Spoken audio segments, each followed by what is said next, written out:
Hello and welcome to more Murder on the Orient Express. This is also a live stream on Twitch, just to make you aware.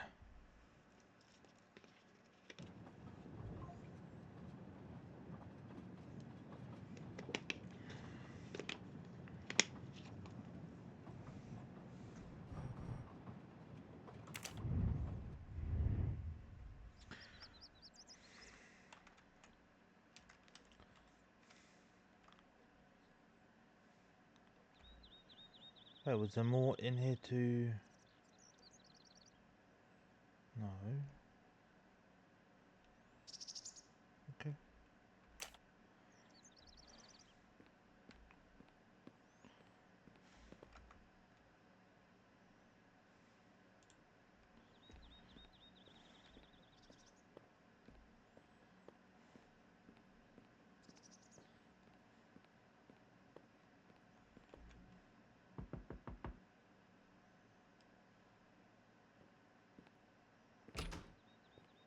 Good evening. Colonel Armstrong? Yes. You're the detective they phoned about. Joanna Locke. I don't remember you. I'm newly assigned to the case. It's about time more detectives were involved. My wife, Sonia, she hasn't been herself. Every day is a waking nightmare for us. Tell me you've uncovered something new. I'm here to speak to your daughter's nanny. There was a computer problem. Her earlier statement has been lost. Oh, I see. We had hoped. Well, do as you wish. I won't be far if you need me. Head in, Geronimo.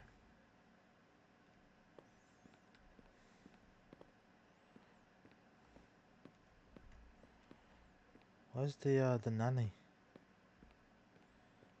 I'm assuming upstairs.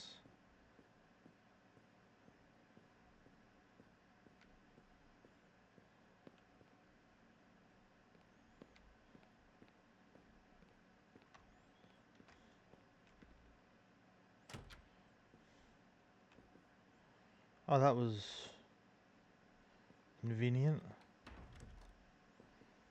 A toy train. Now here I am on a real one. Lyon, in France. What a lovely looking city. Hello, are you Suzanne Moreau, Daisy's nanny? Yes? I'm Joanna Locke, a detective working on Daisy's case. Is there any news? I'm afraid not. How can I help you? I'm really sorry. I'm afraid I have to take your statement again concerning the evening of Daisy's disappearance. There was a computer problem. Your statement was accidentally deleted. Of course. I want to help any way I can. Summary of the night of the kidnapping. Tell me about that night in your own words. The Armstrongs had a party to raise money for a museum, I think. Mrs. Armstrong is on their board. I was in charge of Daisy. I stayed with the little one all evening, playing with her and reading books to her. She couldn't sleep with all the noise and the comings and goings. When did you notice Daisy was missing? I was only gone 5 minutes to phone my mother. She's in the hospital. When I returned, Daisy wasn't in her bed. I thought she might have gone to look at the party, but then I saw the ransom note on her pillow. I screamed and screamed. I couldn't stop. Did you notice anything unusual before that? I was with Daisy all evening. Finally, she fell asleep. I didn't see anyone else or notice anything in particular. Do you have any idea who did this? No! I can't see who could have done such a horrible thing. The Armstrongs are such good people. Like my own family. Thank you for giving me your statement again. I'll get back to you if I have any questions. I won't be far. Okay, I have Suzanne's statement, but her answers need some checking. 1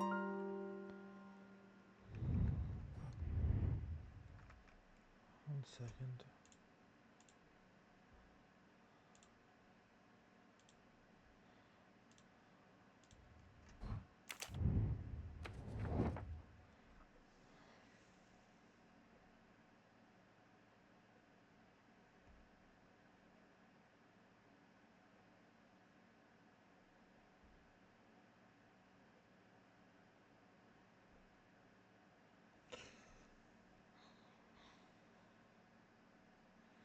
So she wasn't with her all evening then because she went up to her room at 10:30.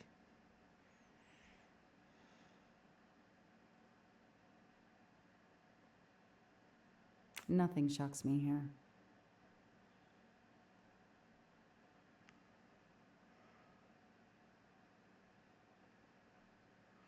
Everything looks okay here.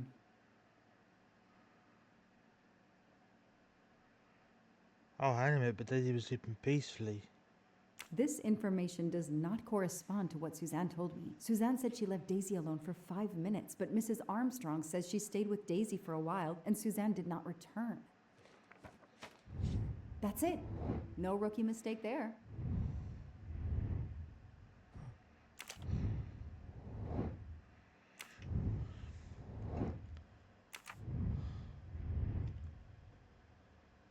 Oh.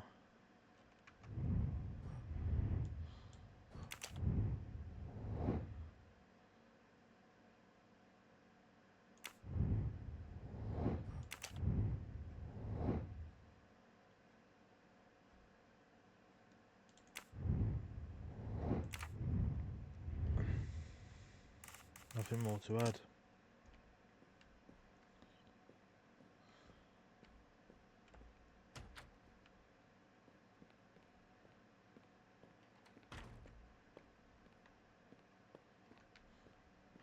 Do I need to talk to him again? Maybe?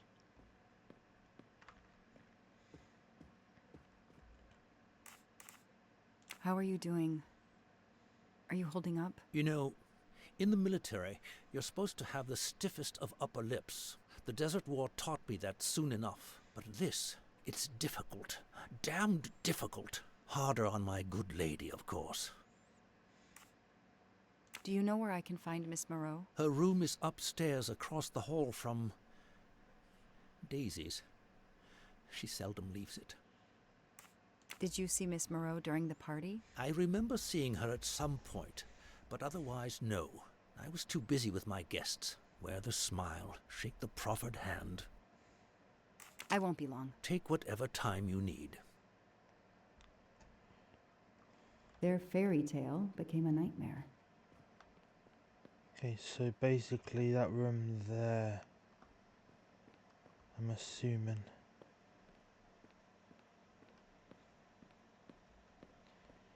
So the opposite.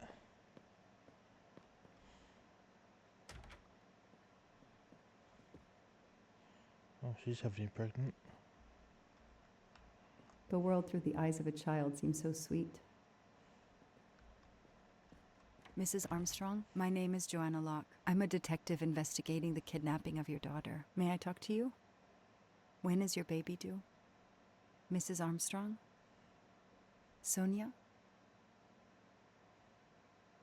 I don't want to talk. I just want to see my daughter again. That's all that matters. The poor woman. I can't imagine how she feels.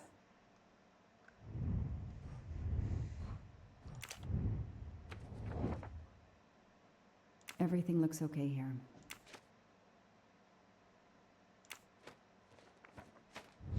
That is a great detective job. What? I didn't click anything. Did I?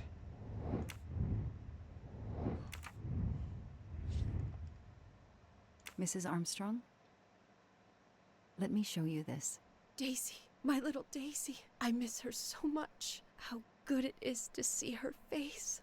I can't imagine the pain you're feeling right now. She loved her little stuffed animal, Fluffy. She took him everywhere with her. The kidnappers took it as well. They didn't have to. That means they wouldn't hurt her, doesn't it? Every lead will be followed up. You have my word on that. Thank you. I shouldn't lose hope. Somehow. I know it isn't my case, but I just made a promise, and I mean to keep it. Do you know where I can find Miss Moreau? She's in her room. Last door on the left. Tell me about the night Daisy was taken, especially anything about your daughter and Suzanne Moreau. Apart from seeing to our guests, I took a moment to check on Suzanne and Daisy in Daisy's room. Suzanne wasn't there. but Daisy was asleep. I sat with her for 10 minutes or so. Suzanne didn't return while I was there, but there's no reason for her to sit there all night when Daisy is asleep. I went back downstairs. May I come back? If I have more questions? Of course. Anything I can do. Okay, the stories Sonia and Suzanne tell don't match. I should recheck my file and track Suzanne's movements. Alright. I was going for 5 minutes to my phone. Okay. That's 3 minutes.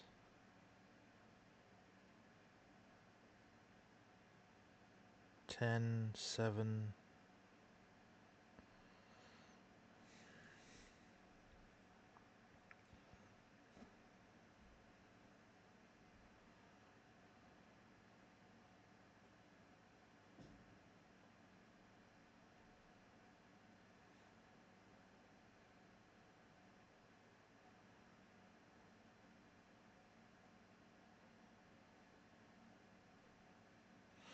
So I click this one. Nothing shocks me here. Everything looks okay here.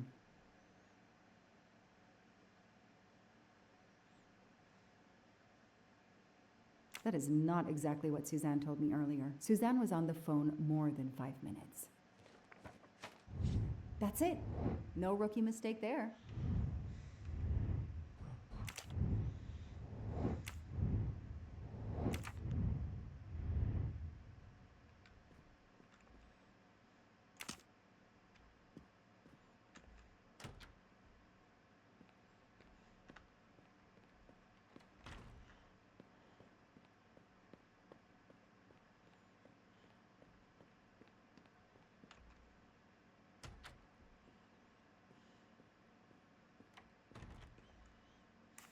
If I understand you correctly, you left Daisy when she was not asleep? The party was very loud. Daisy was too wound up to sleep. I read her a Motley Mule detective story to try and put her to sleep. Daisy finally fell asleep. Right before Motley Mule solved his case in the book I was reading her. I had to make a quick phone call. No more than 5 minutes. But when I came back, Daisy was gone.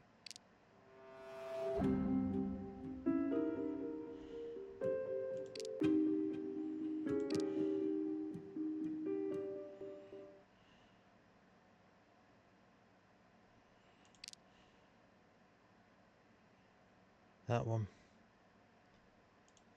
Are you sure you were only gone for 5 minutes? 5, 6, what does it matter? It was very quick.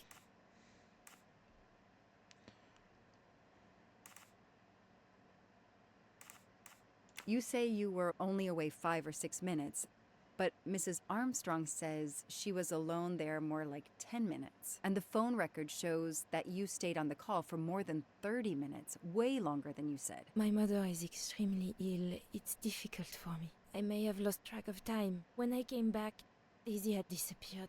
It must have been a coincidence. You have to be precise, Suzanne. A little girl's life is at stake. Why are you doing this? I didn't do anything wrong. I would never hurt Daisy. I need to check Suzanne's story. She's panicking.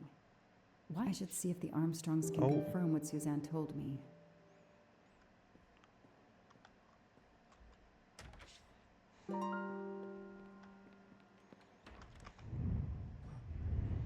I didn't mean to skip that.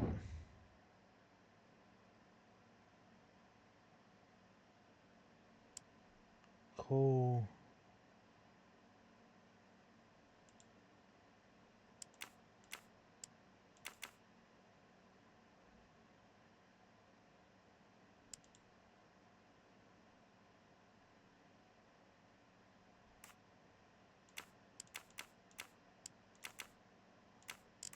I don't need Mr. Poirot to tell me I'm wrong.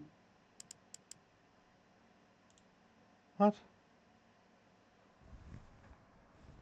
How the hell do I know her phone number?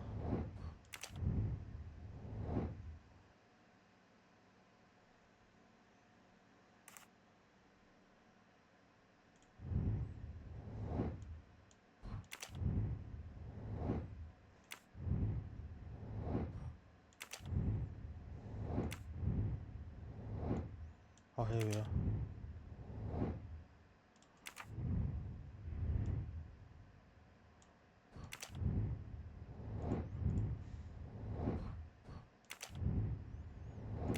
Oh, I can't check the numbers.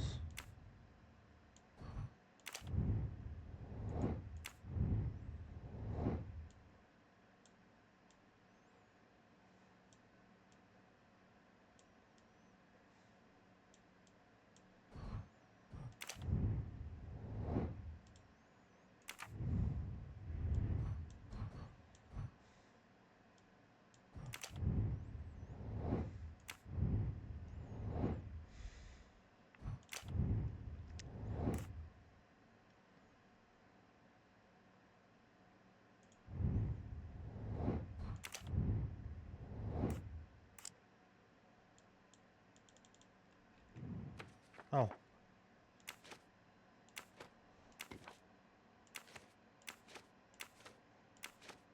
Here.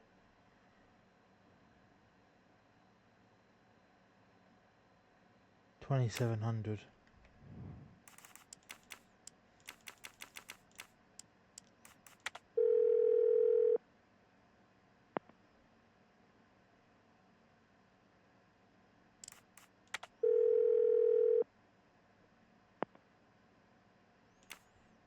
Okay.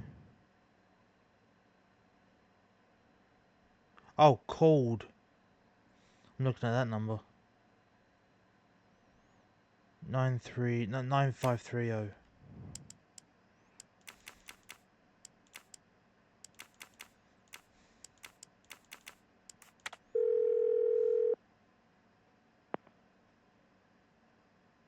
The fuck?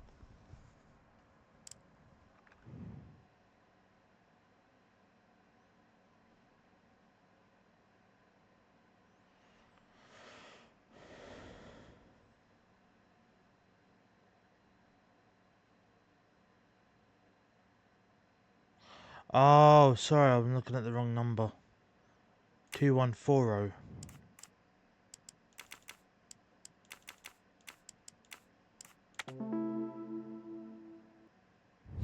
Score.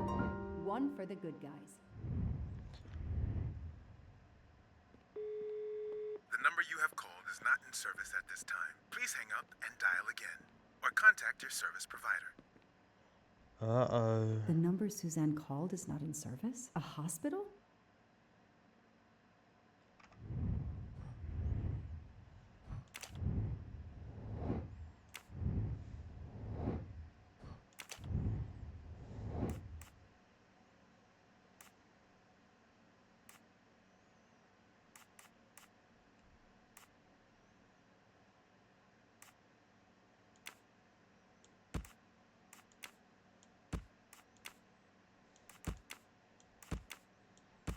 Come on, Joanna. That's a rookie mistake.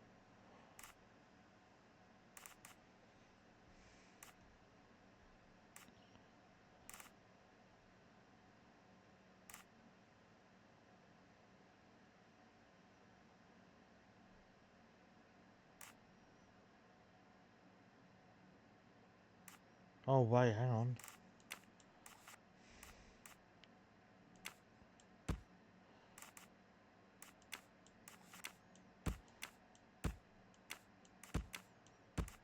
No, Joanna. That doesn't track.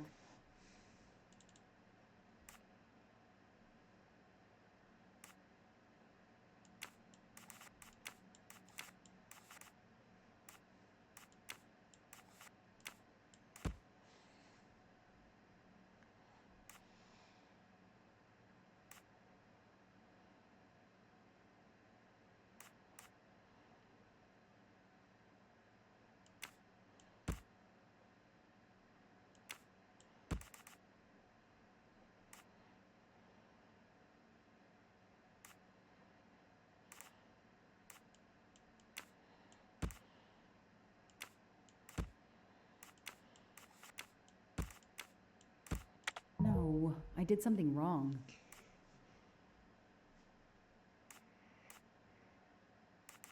Oh, hang on a minute.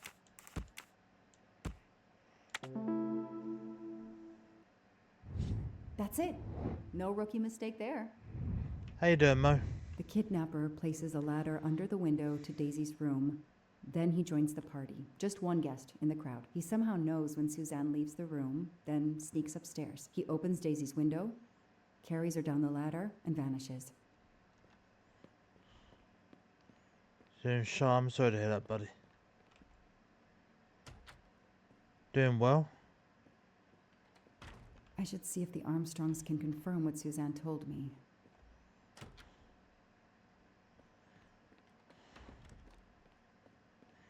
Let me speak to the father first.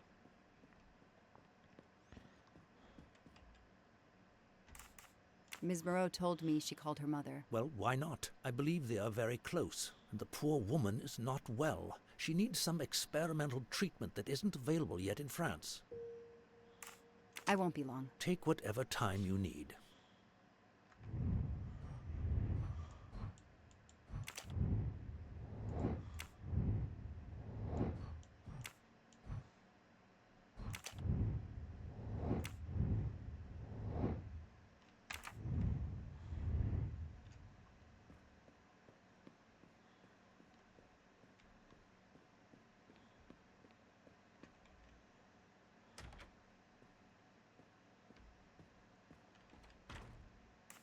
I spoke with Suzanne.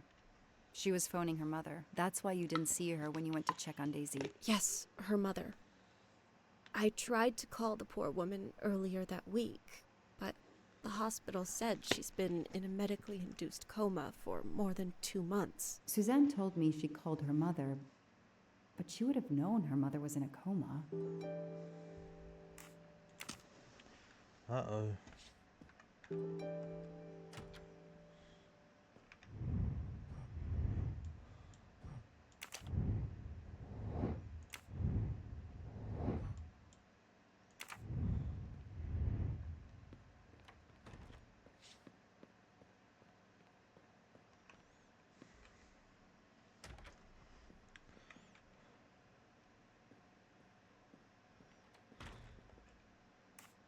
The number you called that night is no longer in service. I don't understand. That's the number the hospital gave me to call my mother's room. You told me you were on the phone with your mother when Daisy was abducted. As we said earlier, I didn't pay attention and was on the phone longer than I said. But since my mother is very ill, she had to leave her hometown, Lyon, because the treatment is not approved yet in France. She is in an hospital in Boston for a special treatment. I call her every night to check on her. When I came back, Daisy was gone. I'll never forgive myself.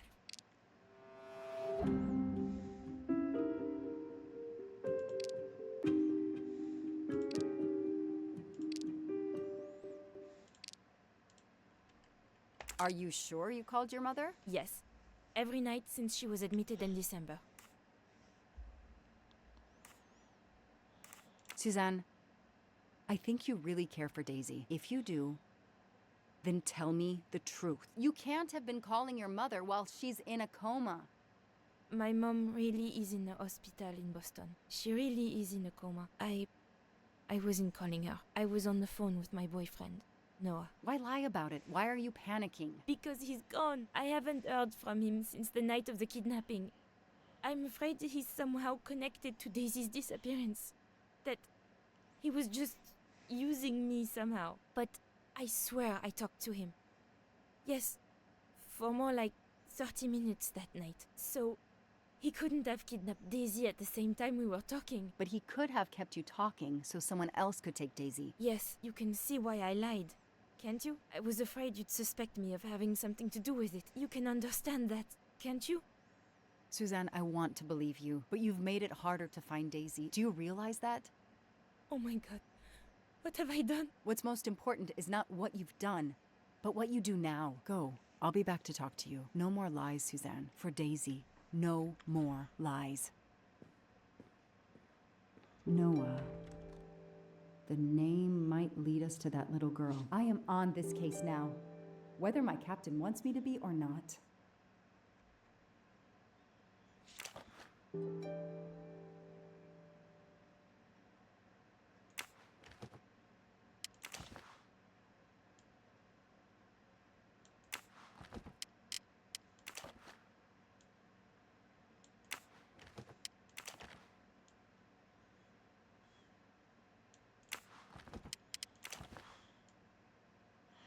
That's what she was reading.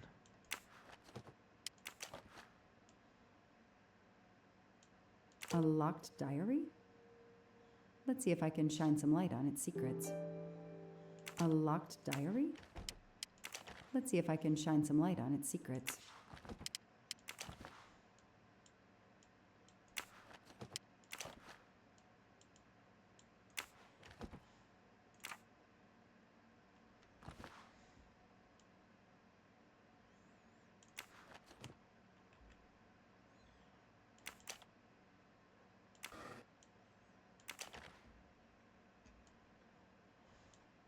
Huh.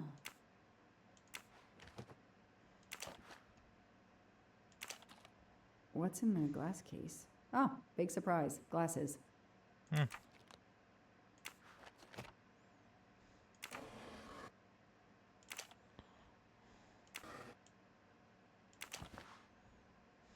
I expect Suzanne must have gone through a lot of tissues these past weeks. Small jewelry box. By the size, I'm guessing earrings.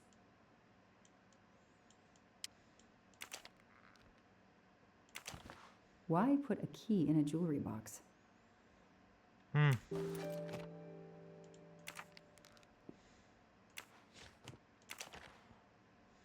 An Eiffel Tower keychain, but no key.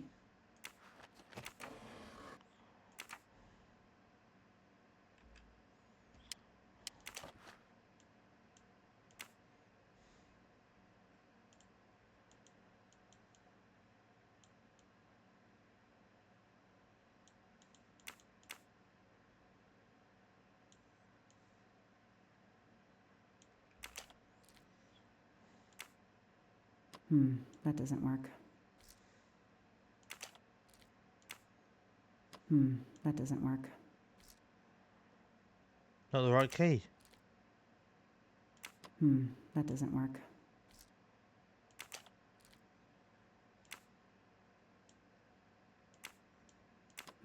That doesn't work.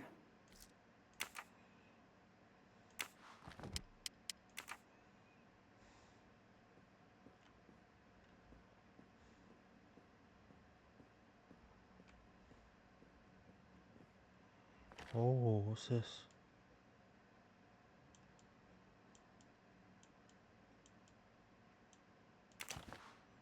A card from the florist. It's signed N.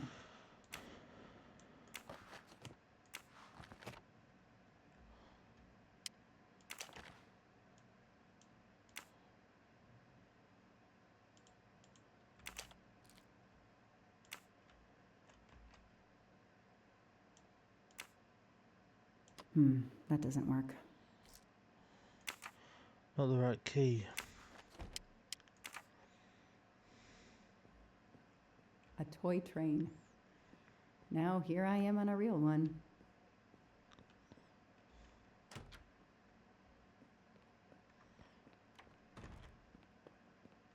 Let's talk to the mother again.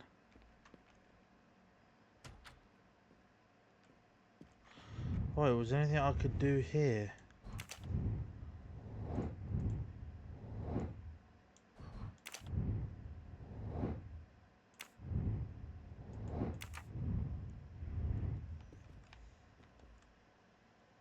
Can you tell me anything about Suzanne's boyfriend? I know she dated our chauffeur for a while. There was someone else she'd met recently, but I don't recall his name.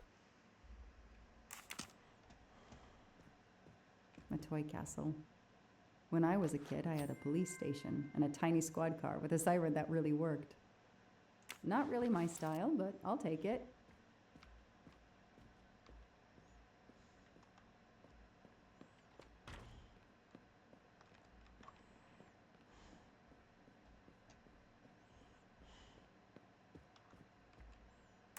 Know anything about Miss Moreau's boyfriend? Her boyfriend?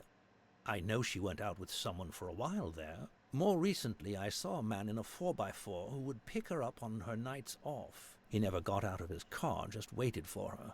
She did seem to spend more time than usual on the phone these past few weeks, but she worked hard. We weren't going to begrudge her what free time she had. Since the abduction. She keeps pretty much to herself. I won't be long. Take whatever time you need.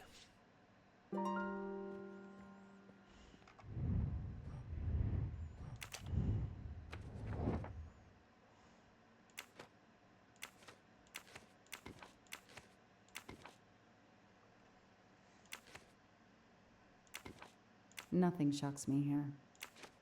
Nothing shocks me here. Nothing shocks me here. Nothing shocks me here. These tire tracks could well be yes. from Suzanne's boyfriend's 4x4. The detective gets it right.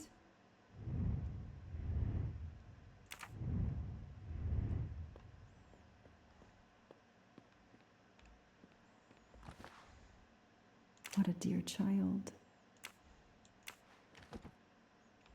Sympathy and support for the Armstrong family during this difficult time. Thoughtful, but never enough.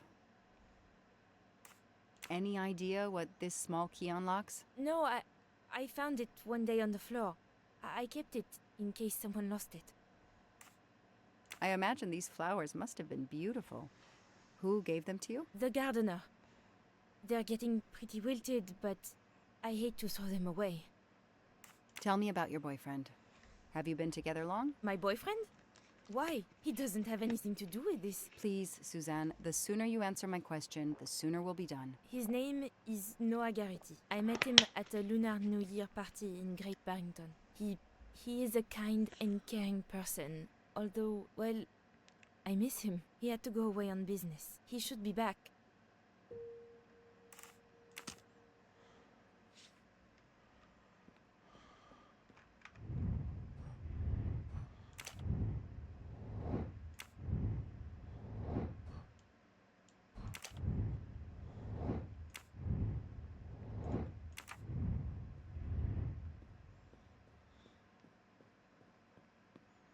Can I open any other doors?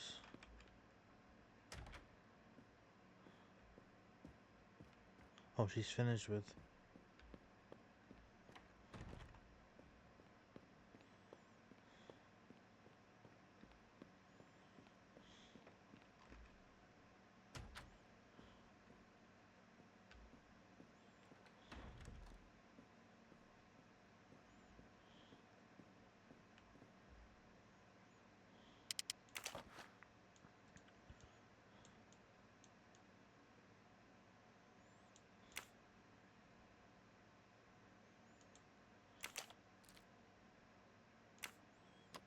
That doesn't work.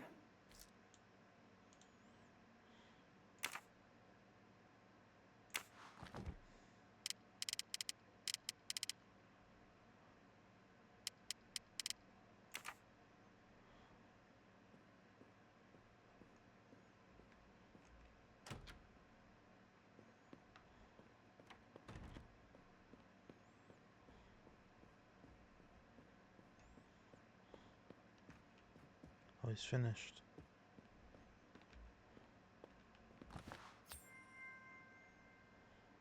Shiny facial hair. The good news is that it's gold.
Oh, hang on a minute.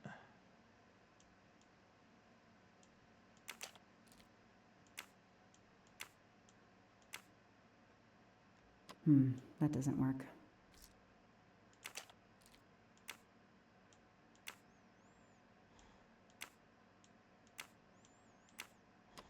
That doesn't work.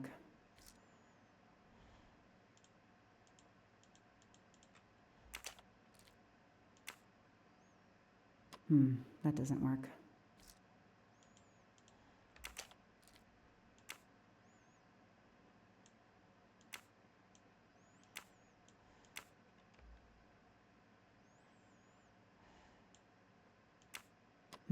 That doesn't work.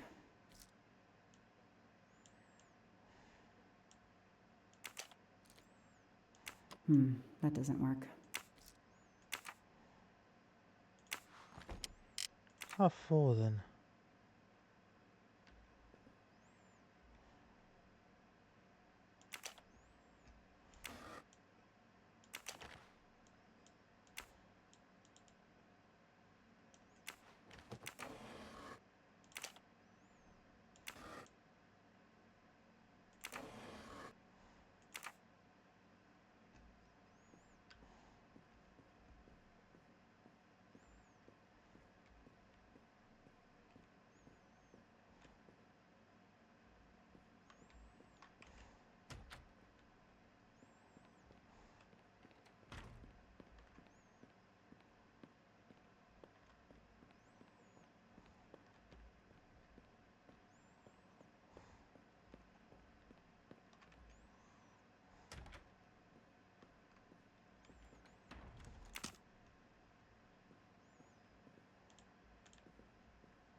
Huh.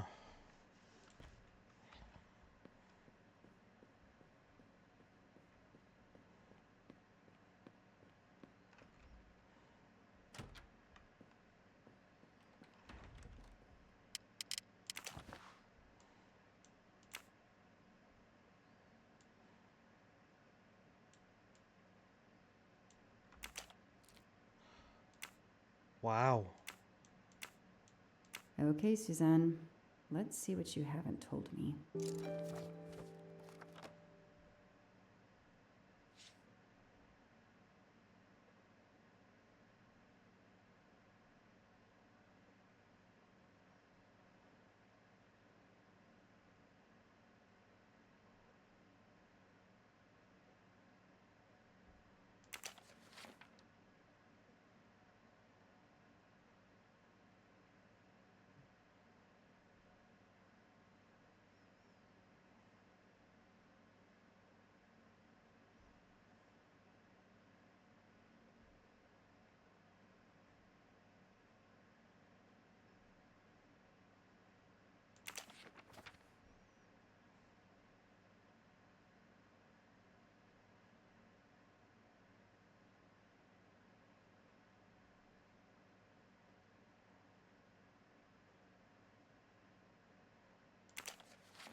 Damn. Why is there more?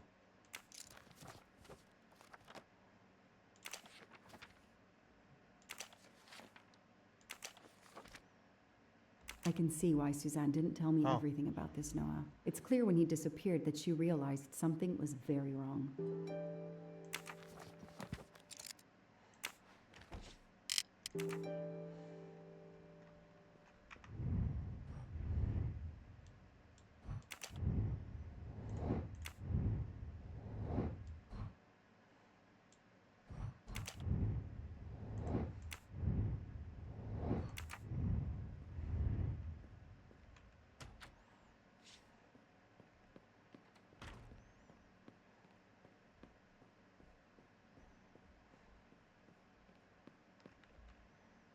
Tread marks of a four-wheel drive vehicle were found outside the garden on the night of the kidnapping. Noah drives one, doesn't he? Where is he, Suzanne? If you know anything more about him, you have to tell me. I know what you're thinking, but it's impossible. He was very nice to me. He never did anything to make me suspicious. We went out to eat, to the movies. Just like a normal couple. He's not the only man in the Berkshires who drives that kind of car. Wow.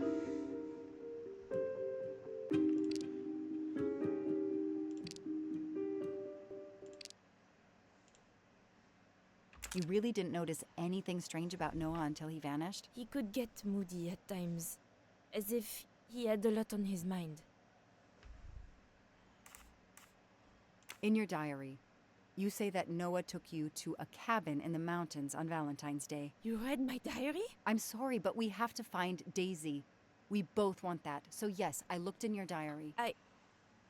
You're right. He took me to a cabin in the woods. I waited for him in the car. He came out after a few minutes. He was very sweet and apologetic, but he never explained. We went back to the restaurant for dessert. Did you ever go back to the cabin with him? No, never. So what made Noah drive all the way to a cabin in the middle of nowhere? He left her in the car. Why was he there? This is important. I know it is. I can use Suzanne's directions to the cabin and compare them to the map of the area I have in my car.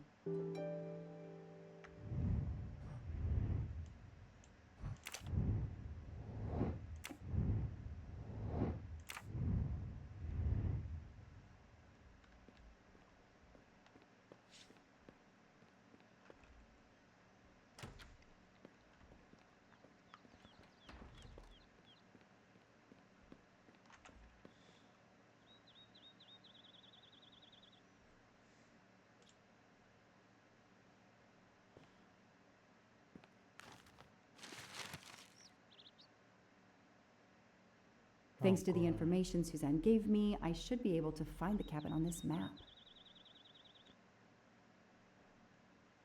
Okay. We left town.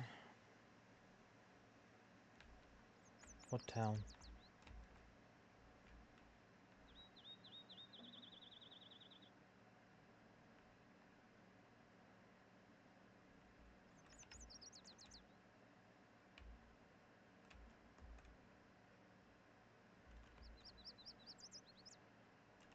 That's one bridge.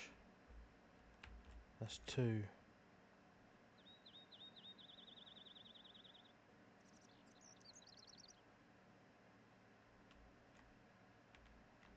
Ah, there we are, look. Two bridge. No, that's one bridge.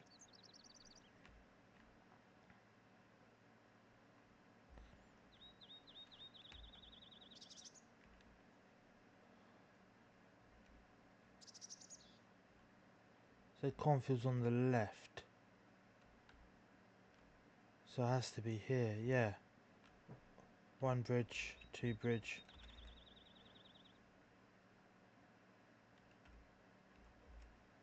Here? I got it. The cabin has to be here. I have to find that cabin. I hope I'm not too late.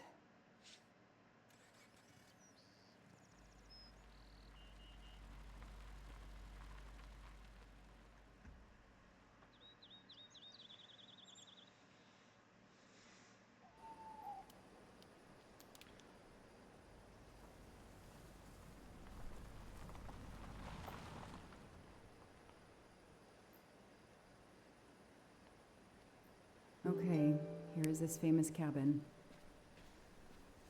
Let's investigate.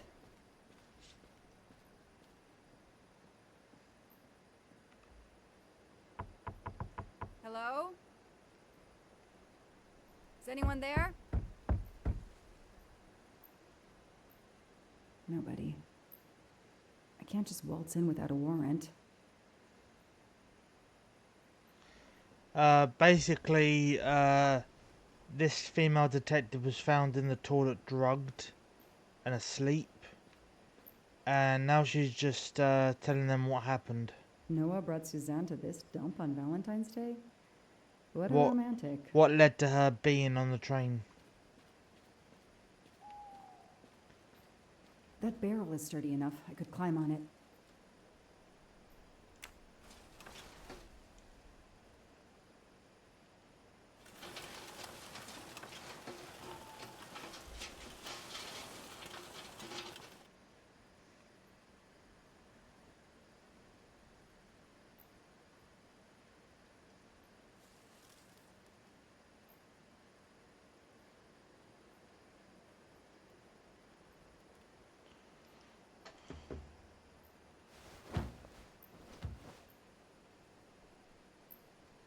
Empty wine bottles. Somebody has been here lately. Ugh, an old hunting trophy starting to molt.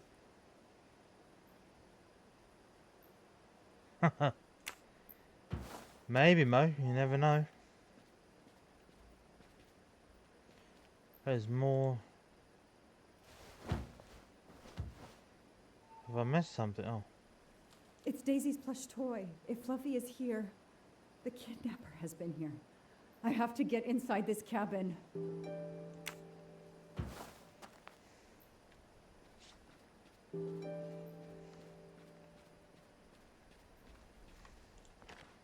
A maul for splitting wood. Perfect for attacking doors.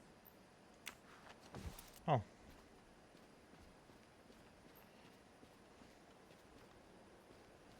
Yep. The broom isn't sturdy enough to force the door.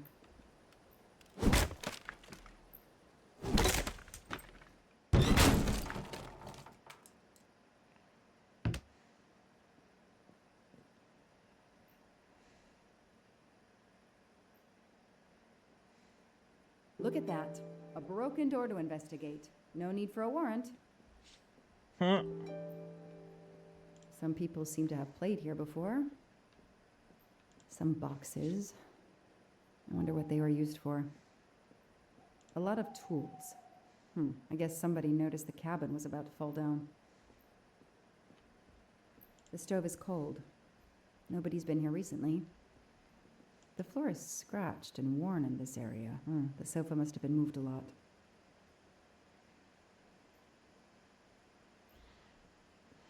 Let's go in here first.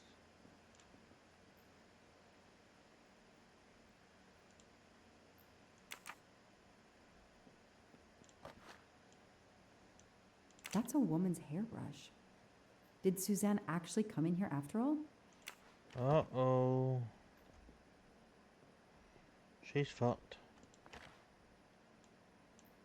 This bottle comes from the Blue Lagoon.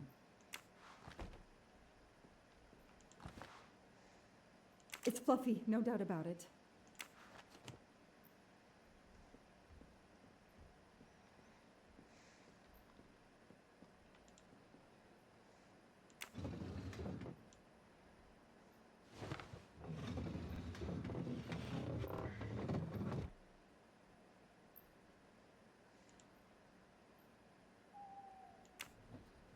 Damn, it's booby-trapped. If I move, it could go off, and that countdown tells me it wants to go off anyway.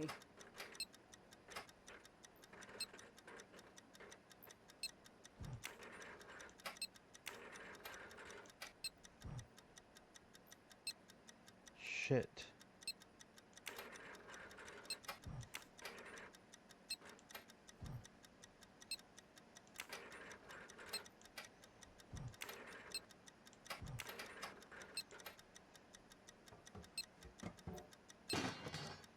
Oh, did it?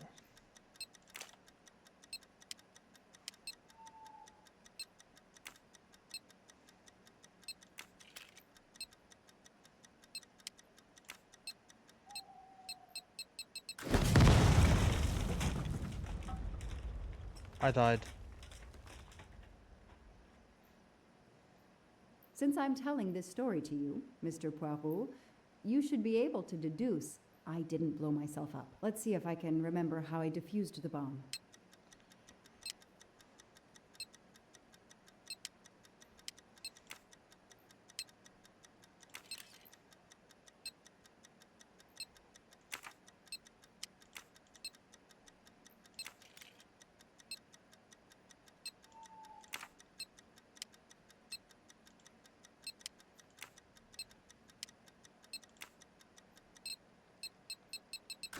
Bang.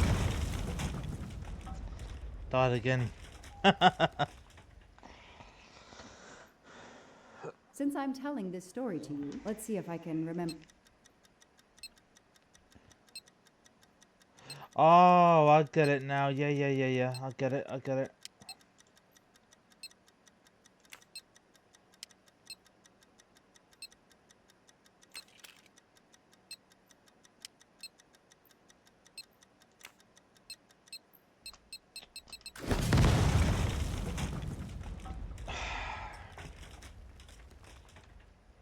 I guess I don't get it.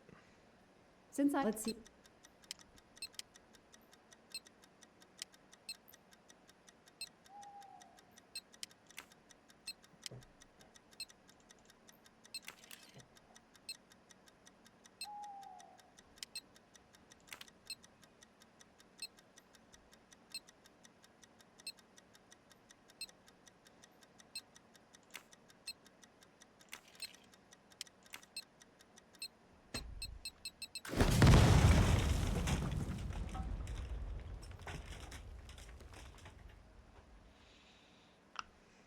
Since I'm telling, let's see if.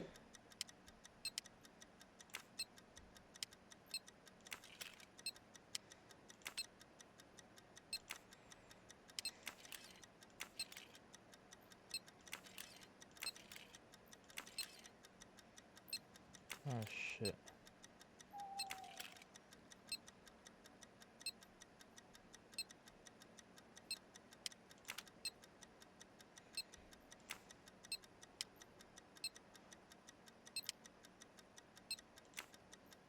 Fuck. So they sucked. What happened? Let's see. I've got to do that again. Fuck.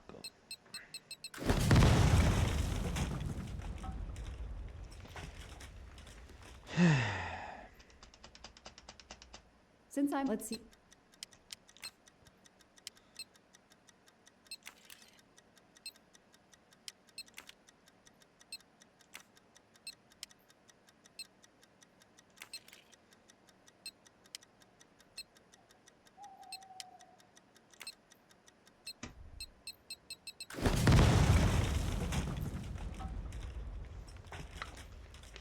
Five hours later. Since I'm telling this story to you, Mr. Poirot, let's see.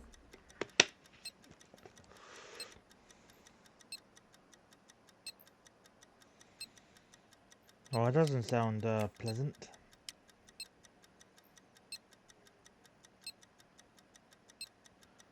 Oh, I've just realised something. Center.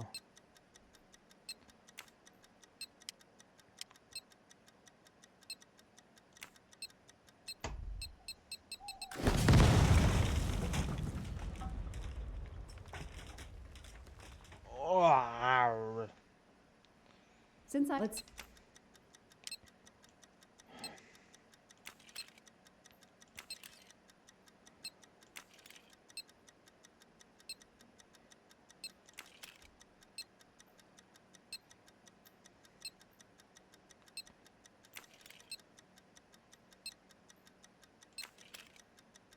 here.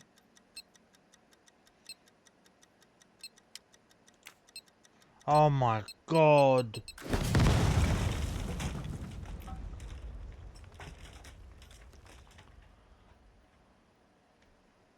Since I'm telling this story to you, Mr. Poirot, let's see.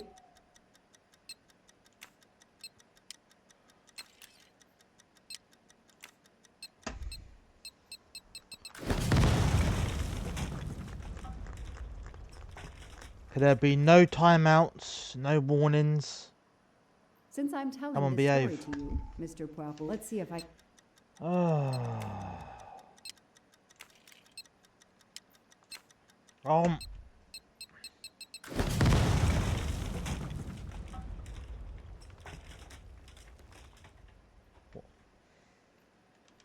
Since I'm... let's see if...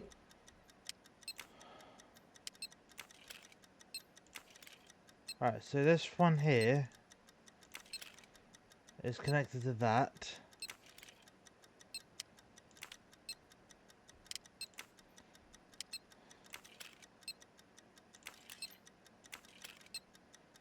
That's connected to that, and that one there connected to that. Okay. Now I get it, now I get it. Oh shit. That one there is connected to that one there, which is this one here. It's connected to that one, which is here. It's connected to that one, which is... Wait.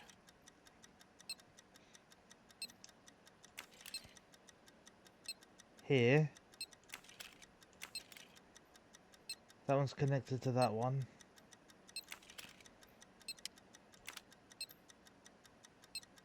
Hey. Ah, shit.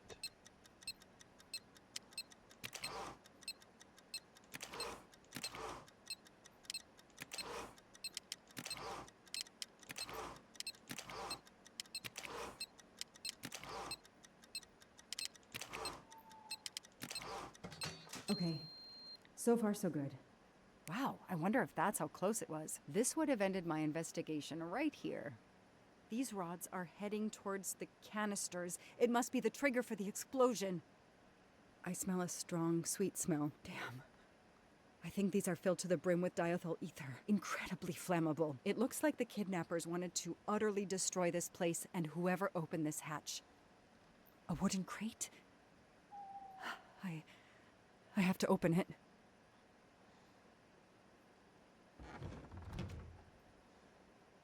Oh no.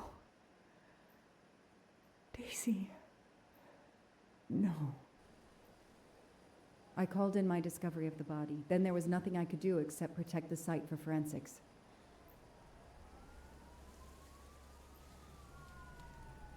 The forensics team arrived an hour later, cordoned off the cabin with crime scene tape, and went to work, looking for physical evidence, fingerprints, testing for fluids, DNA, any clues science can uncover.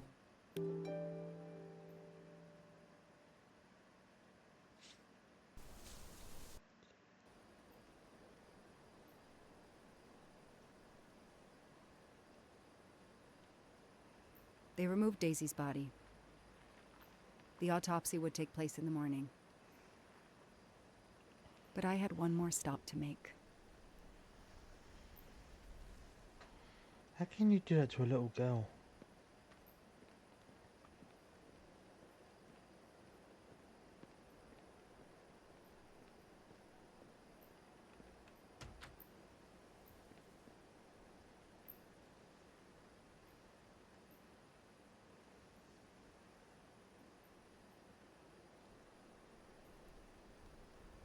Oh no!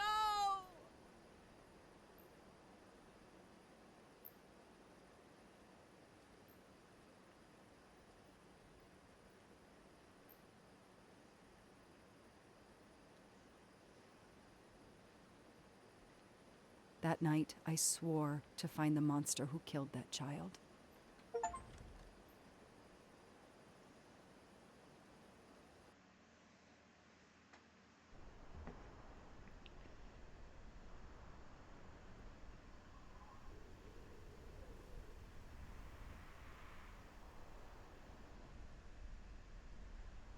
Ratchet on train saw me?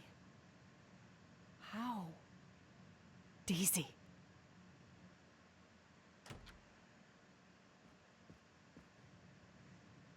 She was awake? And then she collapsed again. I take the responsibility. She was weaker than I realized. Oh, Lie still while I examine you. Pupils dilated. I'm all right.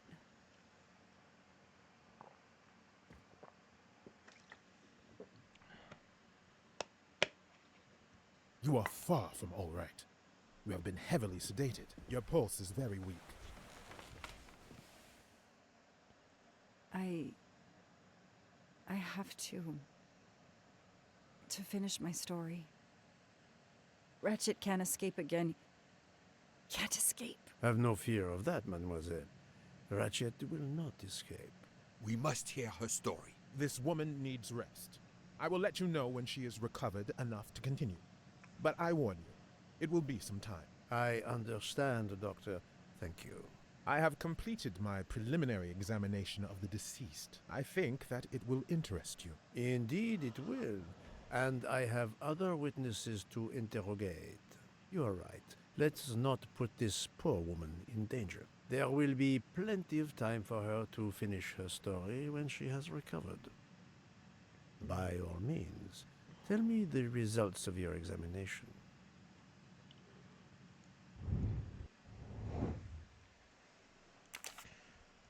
She's definitely American.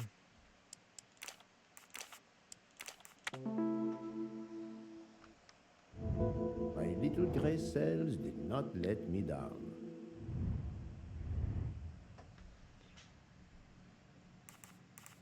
Can you estimate the time of death? Rigor mortis was advanced, but not complete. I estimate the death occurred between midnight and 2 in the morning. That tallies with the witness statements I've collected so far.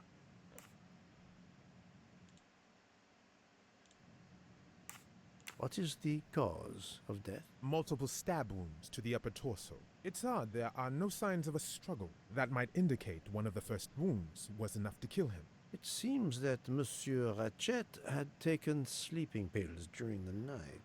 Ah, that would explain the lack of defensive wounds. Mr. McQueen and Mr. Masterman told me that Monsieur Ratchet didn't smoke. Can you confirm this? I can't say without a more extensive post-mortem. What can you tell me about the stab wounds? I counted 12 in all. 1 or 2 are so slight as to be practically scratches. On the other hand, at least 3 would be capable of causing death.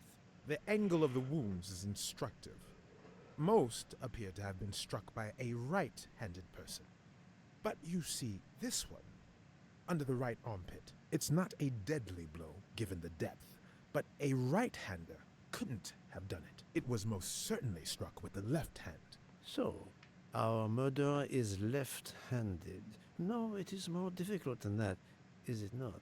As you say, Mr. Poirot, some of these other blows are just as obviously right-handed.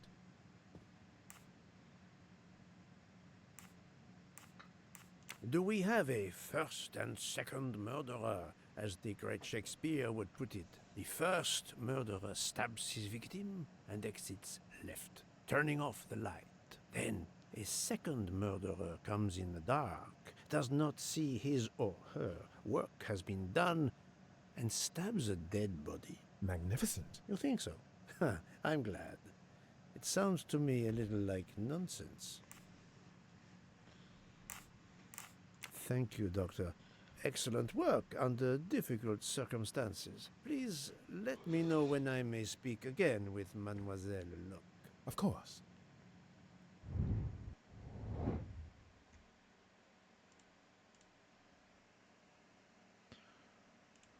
Okay.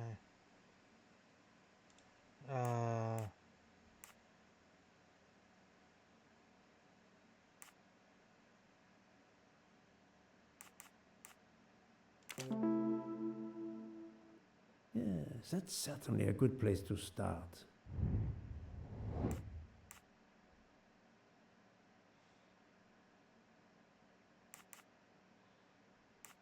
Book doesn't smoke.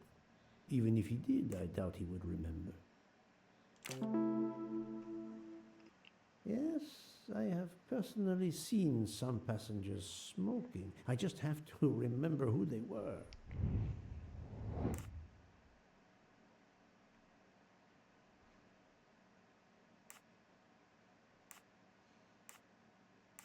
No, this is... No, I have no official... Yes, I suppose it's likely they will give me the list of who smokes what. That was easy.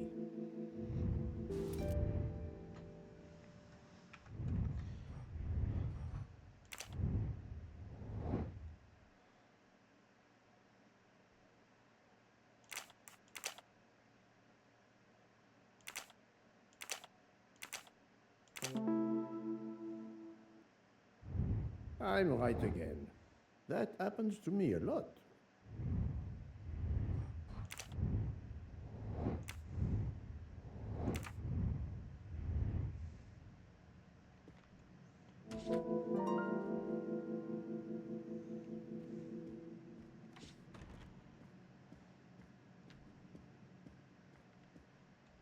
Maybe I should go this way towards...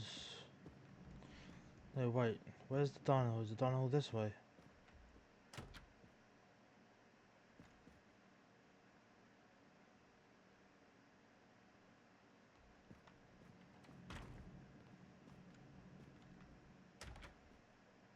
That's my room.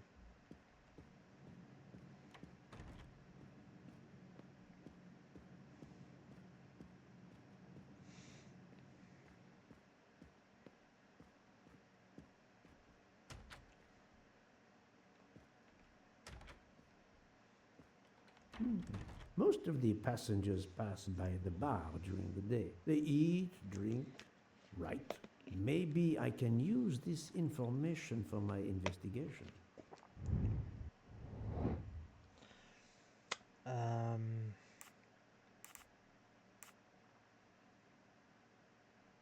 Think, Poirot. That is not a good answer. No. It is a flight of fancy to think. Fantastic. Yes, it could work. He appears to be an observant young man and serves the passengers regularly.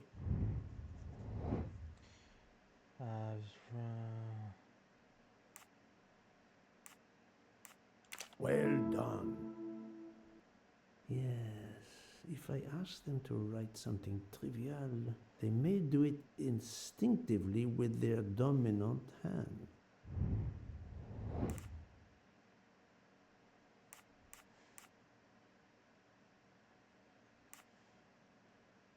Right. Yes, I will remember which people use their right or left hand. That was easy. Mademoiselle Debenham, I have a few questions for you. Of course.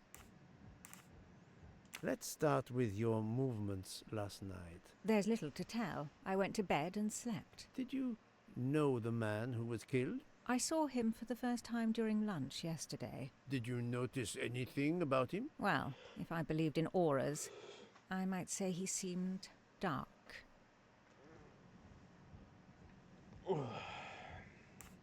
Would you mind writing your address on this paper for me? Not at all. Right-handed. That's it. Mademoiselle Debenham is right-handed. Do you recall what time Mademoiselle Olsen went to get some aspirin from Madame Hubbard? I remember glancing at the clock. She left our room just after 10:30 p.m. Was she away for a long time? About 5 minutes. That confirms what Madame Hubbard told me. I'm good, James. How are you and family doing? Do you smoke by any chance? No, I never have. Do you own a scarlet nightgown? No, it isn't mine. Whose then? I don't know. What do you mean? You do not say, I have no such thing. You say, it isn't mine, meaning that you know who it belongs to. Am I correct? Oh, I see. No. I woke up this morning about 5 a.m. with the feeling that the train had been standing still for a long time.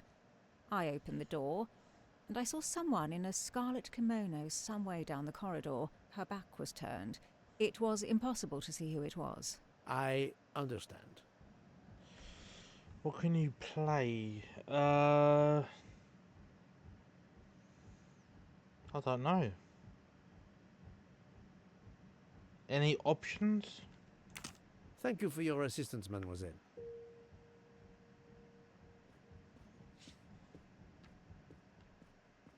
Mademoiselle, I am sorry to disturb you, but I need to ask you a few questions. Are you the investigator? I am. We are lucky you are on the train. What do you want to know? I hear, mademoiselle, that you were the last person to see the murdered man alive. I do not know. It may be so. I opened the door of his compartment by mistake. I was much ashamed. It was a most awkward mistake. You actually saw him? Yeah, he was reading a book. And what did you do after that, mademoiselle? I went into the American lady, Mrs. Hubbard. I asked her for some aspirin, and she gave it to me. I usually carry extra aspirin for the refugees, but I gave mine to a camp in Turkey. They needed it more than me. Hey then, friendly. No, I don't know.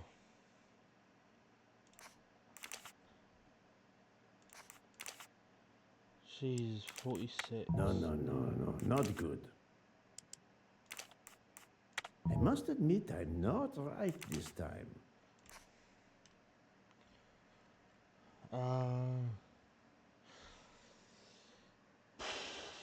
A day or two.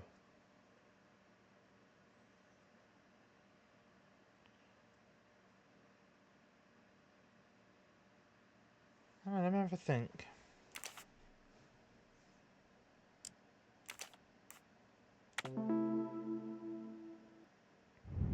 Et Good. voilà.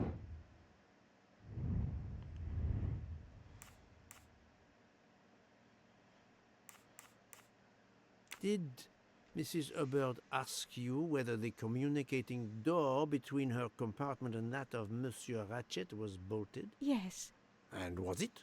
yes. And after that, what did you do? After that, I went back to my compartment, took the aspirin, and lay down. That was around 10:50 p.m. Is there anyone else in your compartment? Yeah, a young English lady. Very nice, very amiable. After the train left Vinkovsky, did she leave the compartment? No, I am sure she did not. Why are you so sure, if you were asleep? I sleep very lightly. I am used to waking at a sound. I am sure that if she had come down from the berth above, I should have awakened. Did you yourself leave the compartment after that? Not until this morning.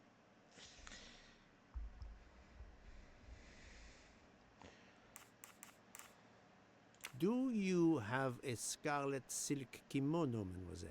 No, indeed. I have a good comfortable dressing gown of Jaeger material. Do you smoke, mademoiselle? No, I can't stand the smell of tobacco.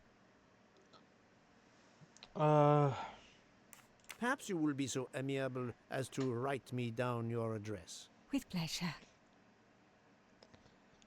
She's right-handed. Mademoiselle Olsen is indeed right-handed. This was a very interesting conversation, mademoiselle. I thank you. If you have any other questions, I'll be in my compartment. Good luck, Mr. Poirot.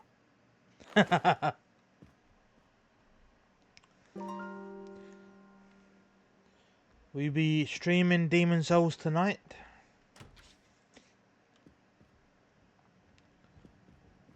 I'll observe her instead. Right-handed.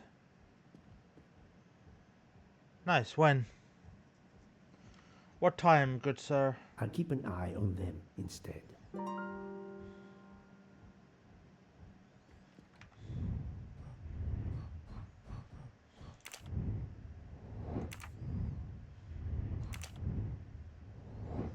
Okay.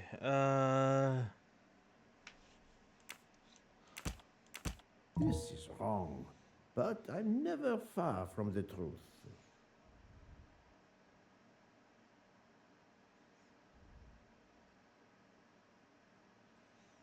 Hey, it's your channel, buddy.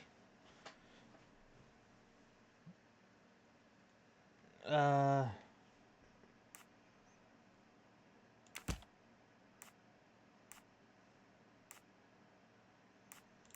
I must admit I'm not right this time.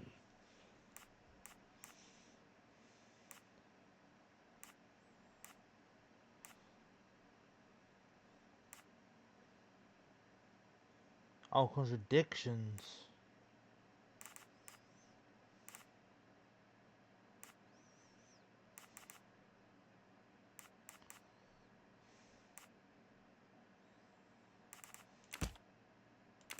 No, not good.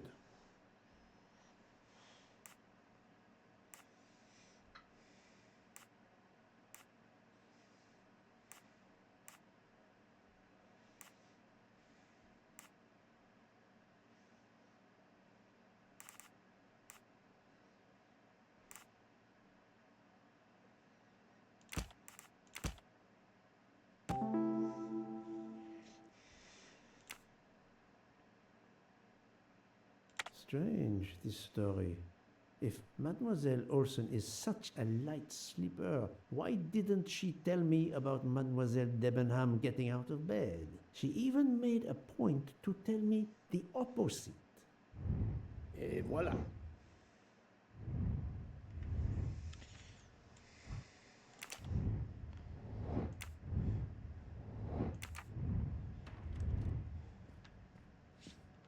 Monsieur Fauché, may I disturb you for a moment? Of course. How can I help? It is, of course, about the murder of Monsieur Ratchet. Can you tell me your movements last night? I understand. Yesterday evening, I took a break at Vinkovsky station with Hotaru. We then went to our quarters in the staff accommodations, a section of the luggage car. Freya was there, reading, and I went to bed right after. Freya is there now, I think, and Hotaru is in the kitchen. They can verify my story. What time was this? 11:30 p.m. or a bit after. The snow is beginning to fall heavily. I see. Thank you.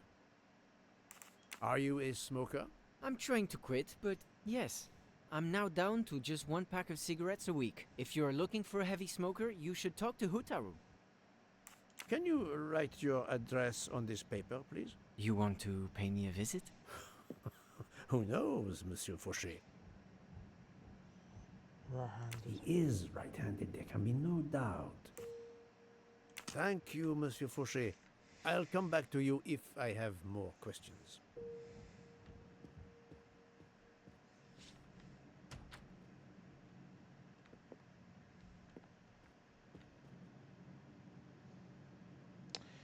Yeah, I got a new bike today, and I went riding on it. Bicycle. I used to ride a lot, and then obviously COVID hit, and my bike just got rusty in the back garden, so had to buy a new one. So, Poirot, I hope you are progressing in your investigation. I have not finished yet, but it is progressing, yes. I still have many questions that must be answered. I will report to you as soon as I can.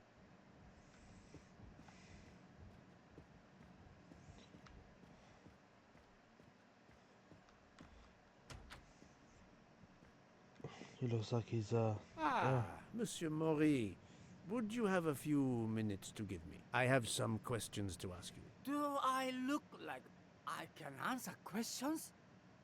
The room is spinning. My head is about to explode. You were celebrating last night? Celebrating when Freya always wins.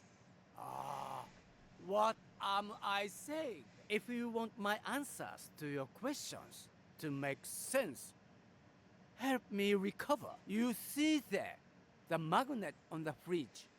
That is my special recipe. I call it my day after survival tonic. If you could make me my special tonic, I might survive long enough to answer your questions. Jean knows the recipe very well. He can help you with the preparation. Very well, Monsieur Maury. If I must, I must. I will make you your day after survival tonic. 10k. I paid 170. Well, 180. It was a tenner for them to build it up. But the bike was £168.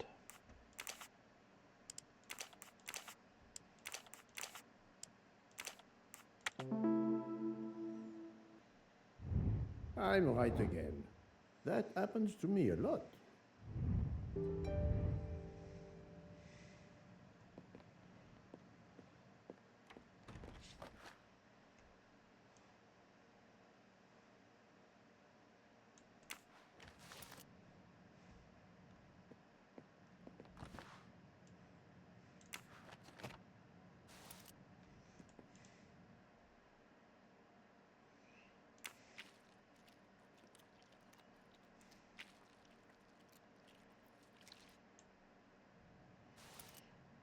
Okay.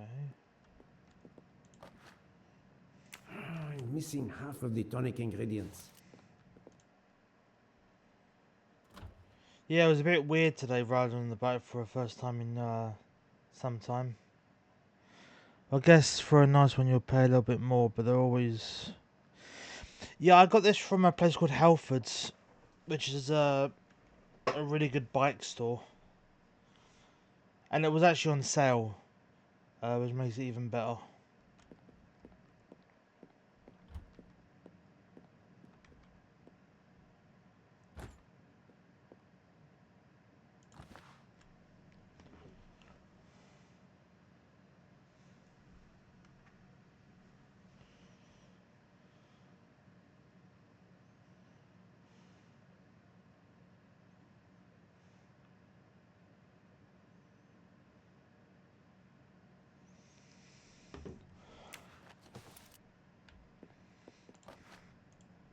I have all the ingredients for Monsieur Maury's tonic.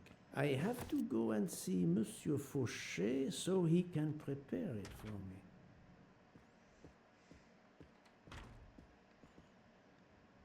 Nice.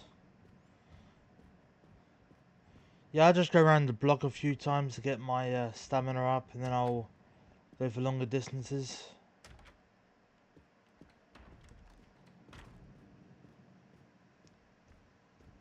Monsieur Fauché, may I disturb you for a moment? Of course. How can I help? Monsieur Fauché, I need your help to prepare a cocktail. What is this phrase? This is music to my ears. What can I fix for you? A mojito? A gin and tonic? Or perhaps a martini? Shaken, not stirred? It's not for me, but for Monsieur Maury. Ah, his day after survival tonic. Unfortunately, I know it well. Here is everything that was listed on the magnet. Excellent! I can take it from here. Mr. Poirot, I'm uncertain about the lemon juice. Is it half a lemon or a full lemon for the recipe? It's half a lemon. Half a lemon. I can't remember if Hotaru prefers it with ginger or without. Do you remember? With ginger. I can assure you that he will want the ginger.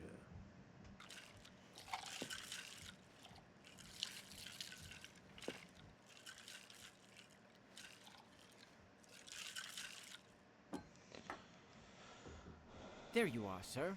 Hotaru will be himself again. Excellent. Thank you very much.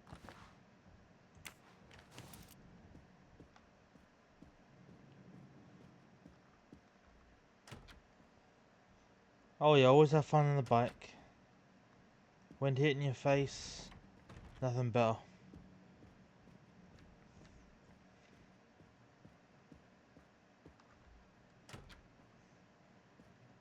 Here you go, Mr. Maury. I hope this will help you. Thank you very much. Please give me a moment.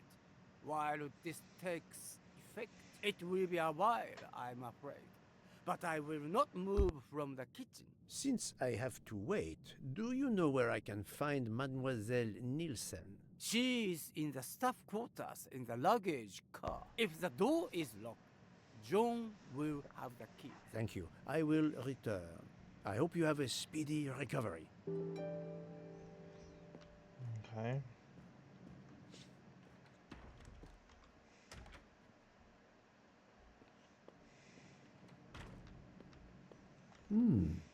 It's locked.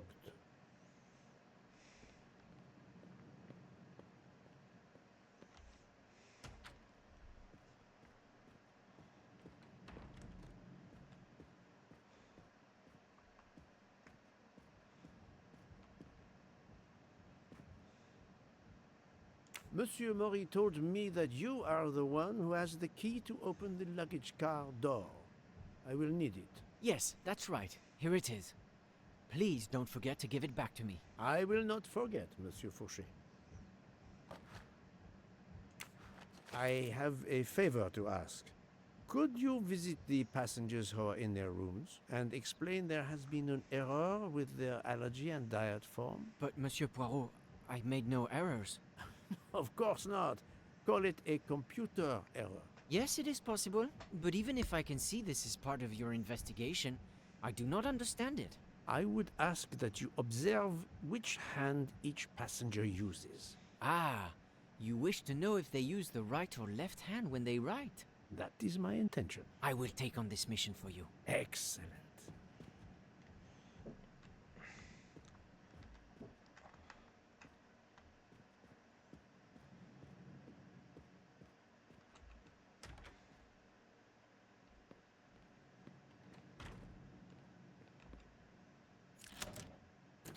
That's it.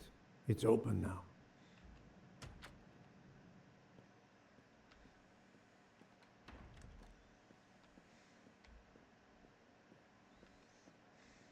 Hello, Mademoiselle Nielsen.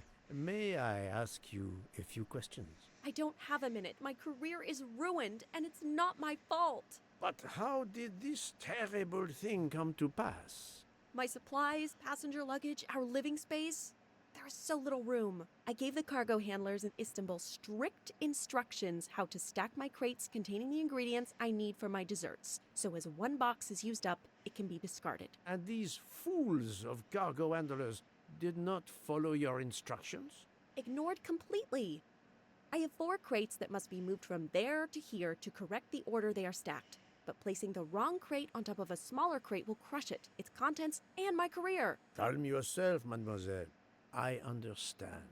So, the problem is these 4 crates must be moved there, but carefully. Yes. I have to move these 4 boxes from this location to here. But there is not much space to move the boxes, and I have to be careful never to put a bigger box on top of a smaller one, or the smaller crate will be destroyed. The problem is clear. I shall assist you.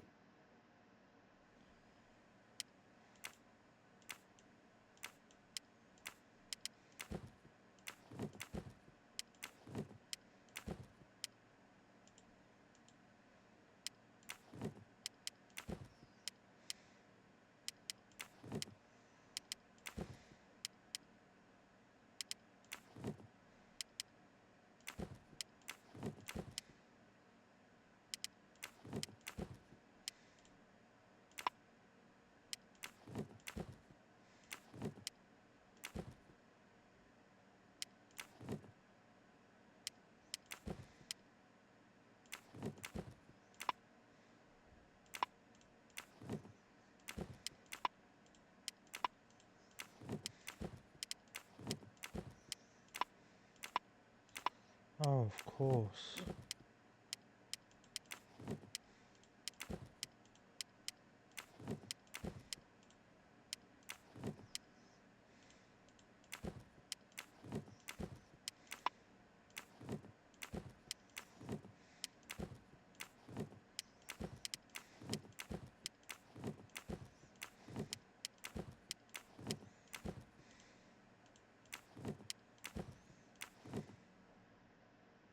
Et voilà! You are a lifesaver. Or at least a dessert saver. Thank you, thank you. I will gladly answer your questions.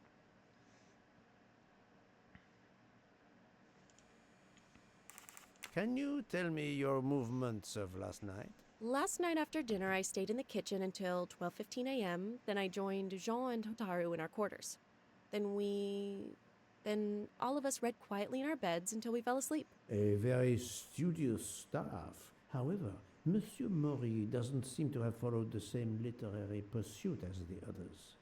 And these rum bottles, do they have something to do with his hangover?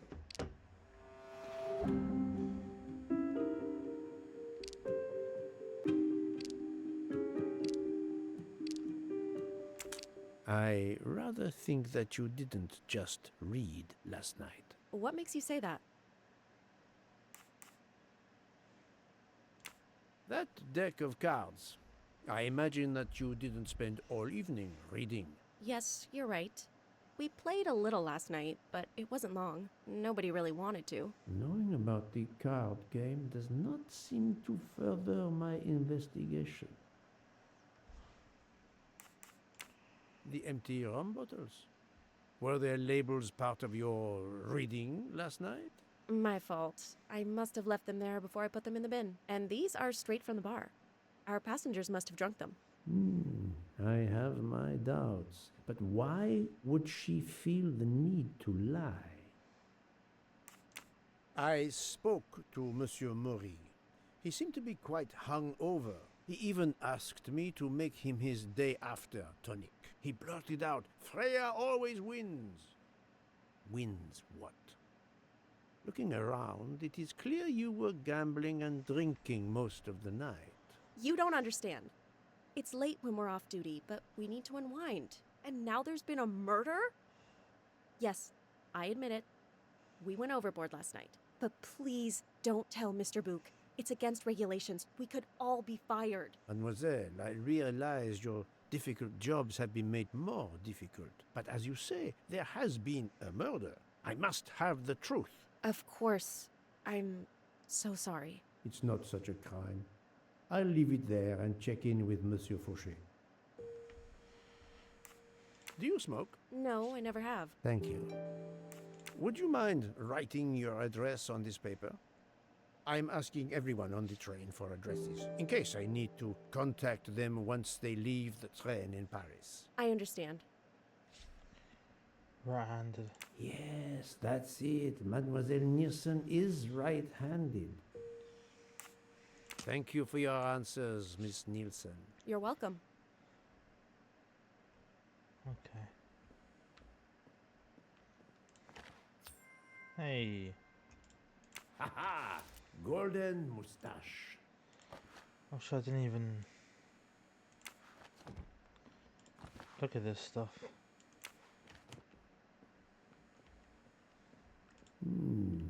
Empty rum bottles?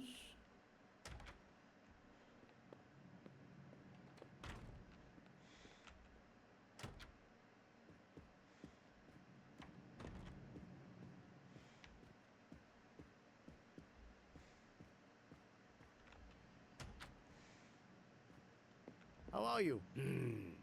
It's better. Thank you. Then may I ask you some questions? It will not take long. Quickly, please. I have hungry passengers to feed. Très bien. Can you tell me your movements last night? Oh, nothing special. When I went off duty, I joined John and Freya in a compartment. I read for a short while, then went to bed early. Reading?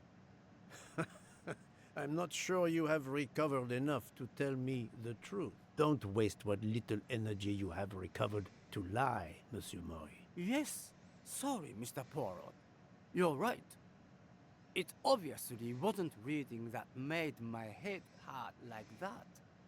But if you told Monsieur Book, it could mean my job. I will keep your secret, but I am investigating a murder. You must tell me the truth. Thank you. I don't really have running trainers. I wear Nike Air trainers. I have 3 pairs actually. You are a heavy smoker. My job. It is very stressful. Would you happen to know who vapes on the train? A banana flavor? Oh, yes. The smell disgusts me. What is wrong with a good tobacco? I do not have time to answer that. Who is it? I've only seen one person who vapes. It's Captain Arbuthnot. Captain Arbuthnot. I see. Yeah, Nike Air. Please write your address on this paper. My address? I don't see why. I think I hear Monsieur Book approaching. My address? Yes, of course. Right-handed. Another right-handed person. Not surprising, most people are. Your testimony was invaluable to me, thank you. Take care, Monsieur Maury. My palate depends on your good health. Yeah, I have a pair of Under Armour trainers that's good for running.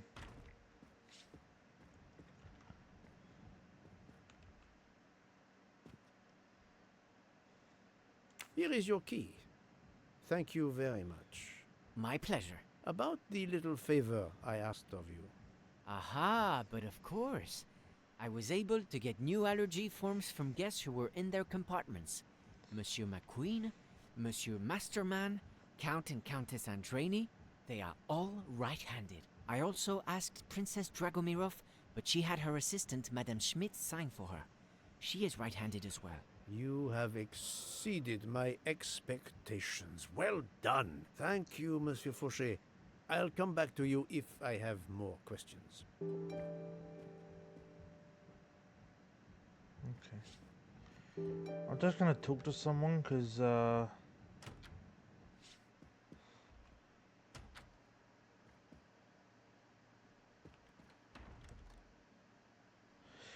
yeah, I got mine on sale. They were £70. Let me see. Yeah, mine are just Nike Air. No Max.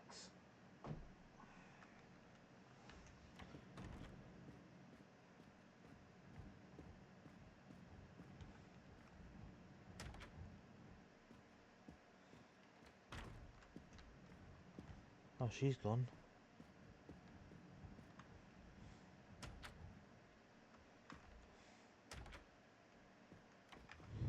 I had to question someone. Yeah, confront Mrs. Olsen.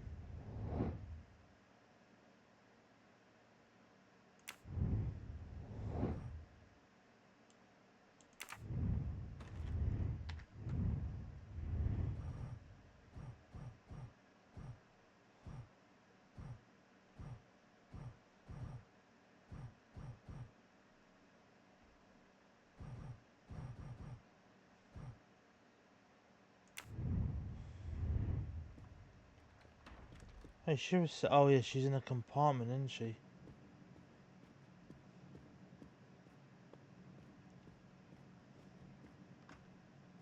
That's mine.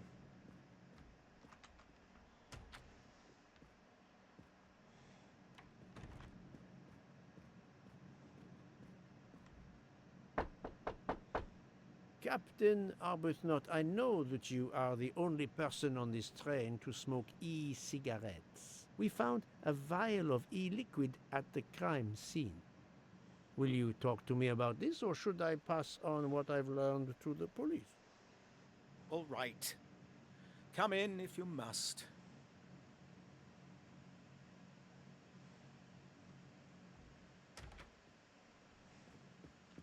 I have just a few questions for you. Very well. Let's hear them. The young English lady, Mademoiselle Debenham, was at the Tocatlian Hotel. Perhaps you met her there? We exchanged a few words. Fellow Brits abroad, that sort of thing. What can you tell me about Mademoiselle Debenham? Nothing whatsoever. We barely spoke. The director of the Orient Express, Monsieur Book, thinks the assassin is a woman. And that is enough to accuse her? She had nothing to do with this murder. How can you be so certain? The idea is absurd. Ratchet was a perfect stranger to her. She'd never seen him before. Ah, did she tell you so? Well, yes, maybe she did. She may have commented once upon his somewhat unpleasant appearance. If a woman is concerned, as you seem to think, to my mind, without any evidence, I can assure you that Miss Debenham could not possibly be implicated. It is clear that the captain is defending Miss Debenham, a woman he supposedly doesn't know very well. What were you doing last night around 1:15? 1:15? I believe I was still talking to that young American fellow, Mr. McQueen, the secretary of the man who was killed. We were in his compartment. He was a friend or acquaintance of yours? No, I never saw him before this journey. We'd hit it off at dinner, and the conversation continued into the early hours. Until what time was that? Until 1:45 or so. Then I retired to my room and went to sleep. There is nothing you can recall last night that in any way struck you as suspicious? It's nothing. A mere detail. Allow me to be the judge. Well, before returning to my room, I went to the lounge car to get a glass of water. When I was passing through the first-class corridor, I noticed that the door, which is just after your room, 201, was not quite closed, and the person who was inside peered out in a furtive sort of way. Then he closed the door quickly. I know there's nothing in that, but it was the furtive way it was done that caught my attention. Struck me as a bit odd. I understand. Thank you for letting me know. There is nothing you can... It's nothing. Allow me. Well, before and the person who was inside, then he closed the door quickly. But it was the first struck me as a bit... Could you write down your address here, please? My address? If you insist. This man is right-handed.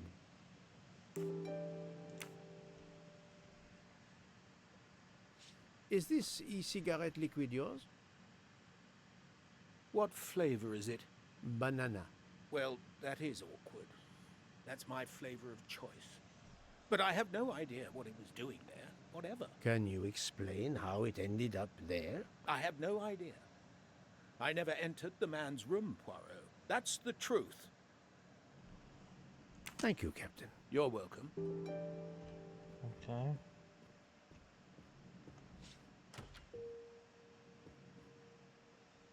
I don't want to interrogate, I want to interrogate, Pardon this intrusion, Mademoiselle Olsen, but something you told me earlier confuses me. Oh, please, come in. How can you be sure Mademoiselle Debenham was in bed all night? As I told you, I am a very light sleeper. The slightest noise wakes me up. If Fraulein Debenham had gotten out of her bed, I would have heard her. I got up this morning around 8 a.m. She was sleeping soundly.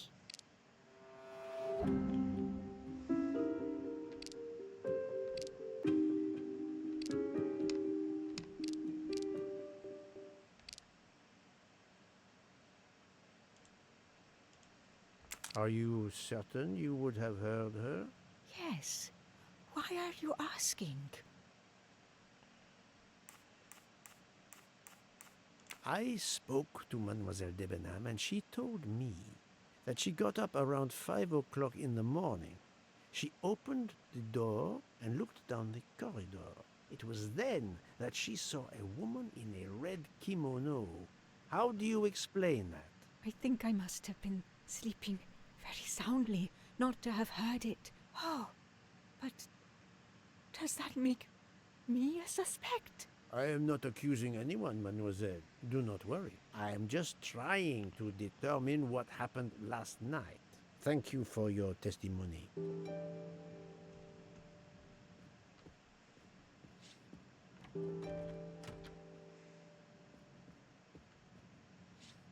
How is Mademoiselle Locke, Doctor? Her vital signs are improving, but she is still unconscious. I understand. Thank you for looking after her.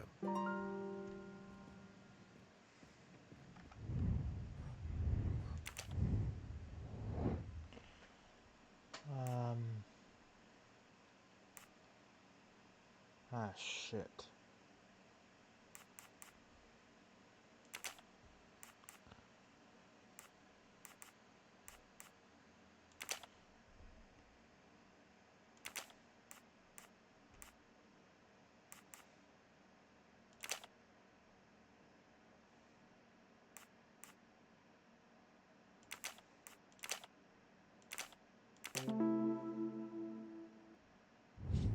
That was easy.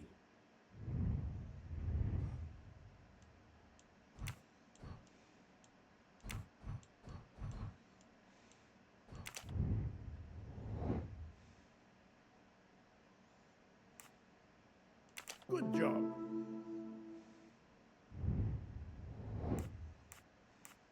Great. My little gray cells did not let me down.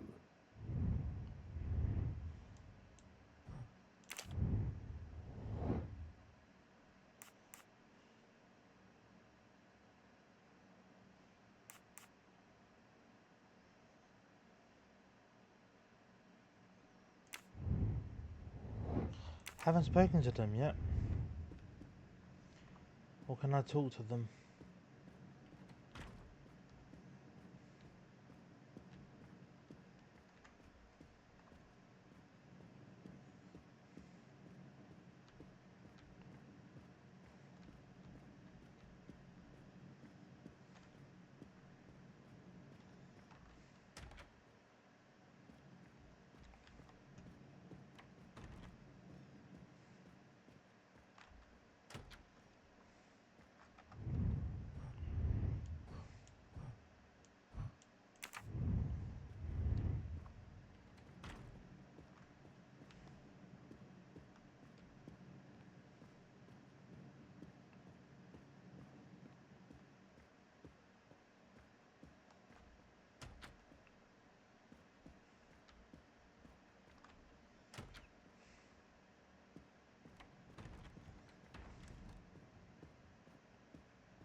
They're all right-handed.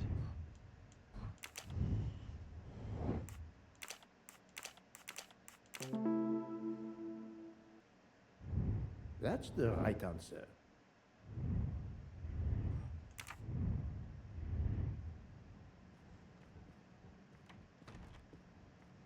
Monsieur Fauché, may I disturb you for a moment? Of course. How can I help? So, Monsieur Fauché, are you trying to hide things from me? I know about your little party last night. You are not a detective for nothing. I'm sorry, Monsieur Poirot.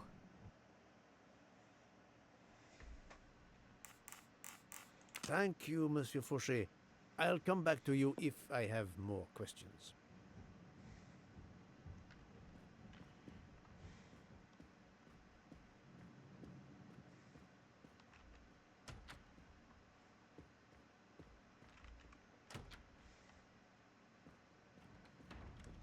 So, Poirot, I hope you are progressing in your investigation. I have not finished yet, but it is progressing, yes.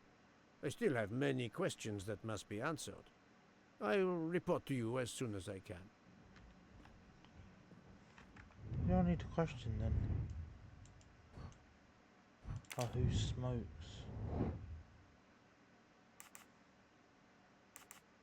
Great.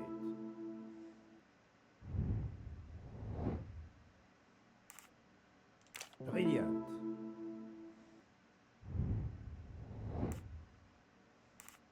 I must admit I'm not right this time. Are you with? Nice. Just remembered. I must admit I'm not right this time. Are you a smoker? Yes, I smoke cigarettes. Good job. Oh, that's right, I remember My it little was... grey cells did not let me down.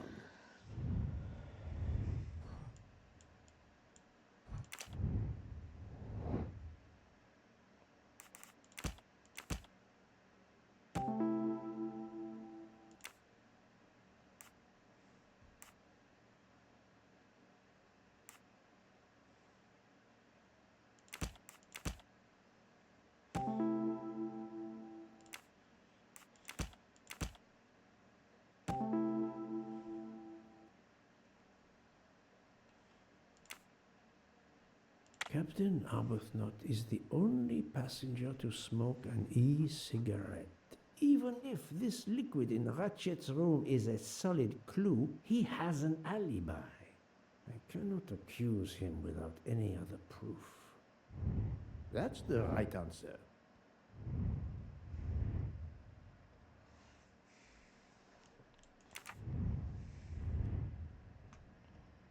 Now can I go back to him? So, Poirot, I hope you are progressing in your investigation. There is no trace of the murder weapon on the train, as yet. The killer could have hidden it anywhere. It must be somewhere. Indeed, as you say, it must be somewhere. According to Dr. Constantine's report, the stab wounds were made by at least one right-handed and one left-handed person, and with different strength. For the moment, everyone I have checked is right-handed. It is impossible to draw any conclusions as yet. However, I still have a few people to interrogate, notably the Russian princess. You still have many avenues to explore? Indeed, the case is far from over, mon ami. I identified the person responsible for the bottle of liquid for the vape found at the crime scene. So, this is our culprit? Do we hold him? No, unfortunately, this bottle belongs to Captain Arbuthnot, but he has an alibi, confirmed by Monsieur McQueen for the time of the murder. Monsieur Bouc, Monsieur Poirot. Michel, calm down. But it's Mrs. Hubbard. She says she found the murder weapon in her room. She's very upset. Let's go, Poirot.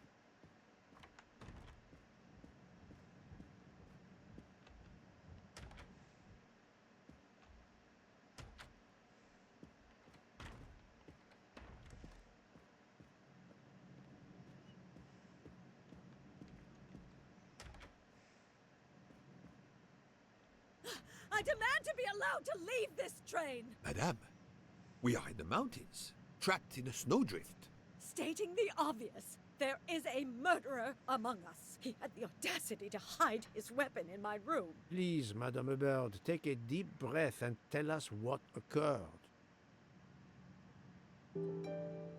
Where did you find the knife? I wanted to get a handkerchief from my purse, and when I opened it, I saw it! A bloody knife! Am I next to be murdered? I very much doubt the murderer would give you his weapon. What do you mean? Madame, he would have used it. Oh, I had it! Did you touch the knife? Of course not! What a question! I will take that as a no.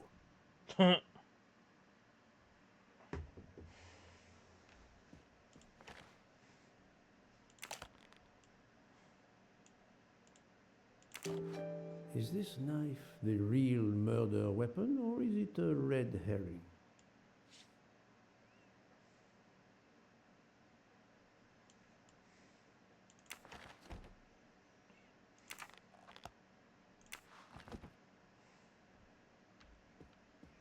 Mrs. Hubbard is distraught, Poirot. I should stay with her. Please go on without me. I have every right to be distraught. Thank you, Mr. Book. Wow.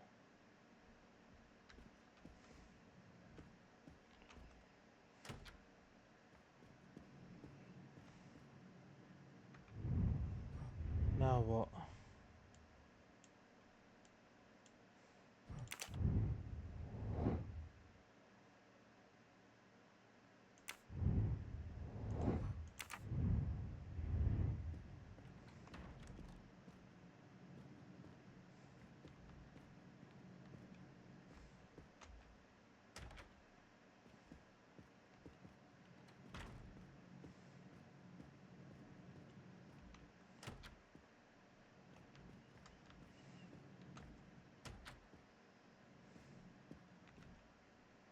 Dr. Constantine, we may have found our murder weapon.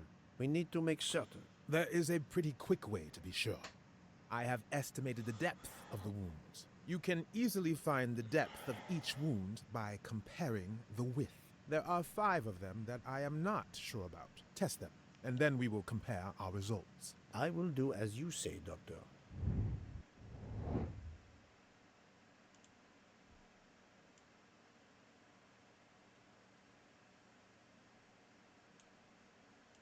Think, Poirot. That is not a good answer.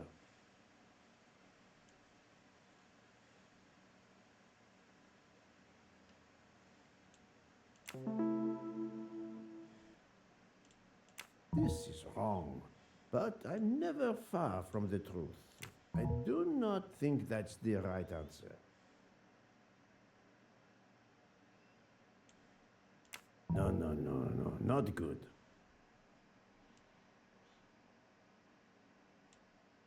I do not think that's the right answer. Think, Poirot. That is not a good answer.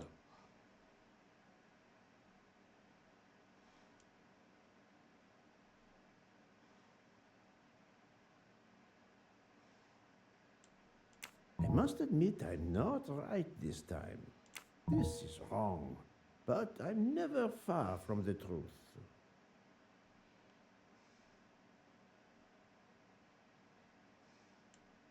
No, not good. Think, Poirot. That is not a... This is wrong, but I do not think that's the right answer. I must admit I'm not right this time.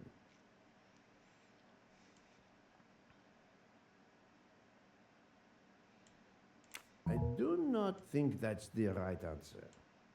No, not good. Think, Poirot. That is not a good... I must admit I'm not right this time.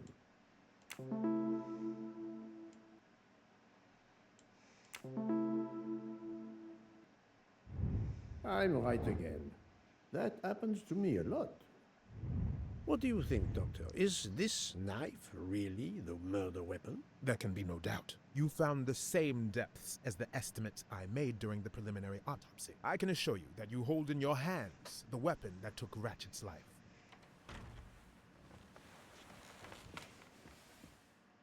Thank you. I feel way better now. The rest gave you time to sleep off most of the effects of the drug. I'm still a bit groggy. That's understandable. Are you able to continue your story now? Yes. Yes, I think so. Where was I? You were explaining how you returned to the Armstrong house to tell them their poor little child was dead. Yes, that's it. I felt helpless. My part in the case was officially over, but I knew I couldn't let it go. Daisy deserved justice.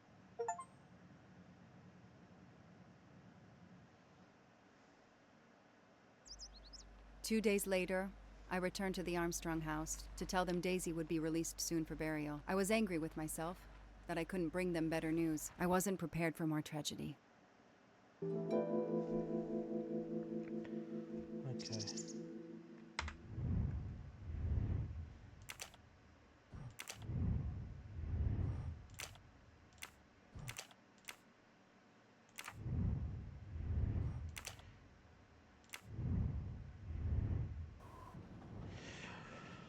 Right, I'm going to end it there. Tomorrow I'm not sure if I'm streaming because I've got a root canal at 10, depending on how my mouth feels. But yeah, Thank you to everyone who came by today. Very much appreciated. Hope everyone has a lovely evening. And thank you to everyone who came by. Until next time, God bless, be you, and take it easy. Bye.